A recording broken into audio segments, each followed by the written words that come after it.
నమస్తే అన్న అందరికీ నమస్కారం. కువైట్లో కల్తీ మద్యం కేసు పైన మొదటిసారి బంగ్లాదేశ్ రాయబార కార్యాలయం స్పందించడం జరిగింది. బంగ్లాదేశ్ ఎంబసీ అయితే స్పందించడం జరిగింది.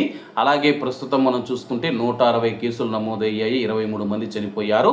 అలాగే కువైట్ అధికారులు కూడా స్థానిక మీడియాకు తెలిపిన వివరాల ప్రకారం భారతీయులు, నేపాలీయులు, బంగ్లాదేశీయులు ఉన్నారని చెప్పి ప్రకటించిన విషయం అందరికీ తెలిసిందే.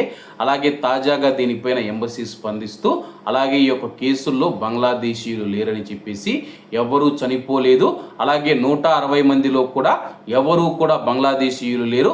అలాగే ఇప్పుడు అరెస్ట్ చేశారు కదా, చాలా మంది మనం చూసుకుంటే మద్యం ఫ్యాక్టరీల పైన దాడి చేసి ఎవరైతే మద్యం ఫ్యాక్టరీల పైన దాడి చేసి అక్కడ ప్రవాసులను అరెస్ట్ చేస్తూ ఉన్నారు, వారిలో కూడా బంగ్లాదేశీయులు లేరని చెప్పేసి నేరస్తు నెట్వర్క్ల వెనుక ప్రధాన సూత్రధారి బంగ్లాదేశ్ వ్యక్తి అని చెప్పేసి వస్తూ ఉన్న కథనాలను బంగ్లాదేశ్ ఎంబసీ అయితే తీవ్రంగా ఖండించింది. బంగ్లాదేశ్, నేపాలీ, భారతీయుడు విషపూరిత మద్యం కేసులో అరెస్టు అనే నివేదిక పైన బంగ్లాదేశ్ ఎంబసీ తీవ్ర ఆందోళన వ్యక్తం చేసింది. ఈ ఆపరేషన్కు ప్రధాన సూత్రధారి బంగ్లాదేశ్ పౌరుడిగా గుర్తించబడిన వ్యక్తి ఎవరైతే ఉన్నారో అతడు బంగ్లాదేశ్ వ్యక్తి కాదని చెప్పేసి పేర్కొనడం జరిగింది. అలాగే నివేదికలో పొందుపరిచిన బంగ్లాదేశీయుడి పేరు ఏదైతే ఉందో అది చాలా అసాధారణమైనదిగా కనిపించింది. ఇది ఖచ్చితత్వాన్ని ధృవీకరించడానికి తక్షణంగా మేము చర్యలు తీసుకున్నామని చెప్పేసి అలాగే బంగ్లాదేశ్ ఎంబసీ ప్రతినిధి మనం చూసుకుంటే కువైట్ అధికారులతో సంప్రదింపులు జరిపిన తర్వాత అతడు బంగ్లాదేశ్ వ్యక్తి కాదని చెప్పేసి తేలిందని చెప్పేసి ఎంబసీ ప్రకటించడం జరిగింది.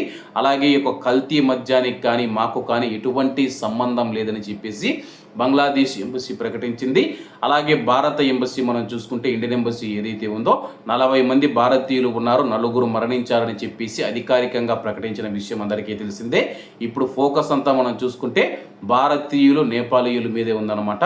అంటే వీరే ఎక్కువగా మద్యం ఉత్పత్తి చేస్తూ మద్యం తాగుతూ ఉన్నట్లయితే తెలుస్తూ ఉంది. కాబట్టి అందరూ జాగ్రత్తగా ఉండండి, మద్యం జోలికి ఎవరూ వెళ్ళవద్దని చెప్పి కోరుకుంటూ అందరూ బాగుండాలి, అందులో మనం ఉండాలి. అందరికీ నమస్తే అన్న, జై హింద్.